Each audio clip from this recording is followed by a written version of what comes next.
الظلام ونور لنا بين هذا الأنام. سلام سلام كمسك الختام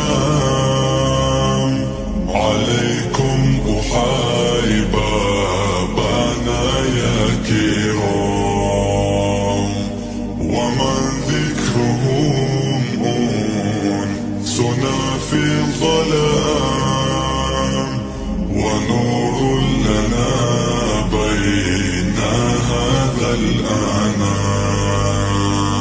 سكت فؤادي ورب العباد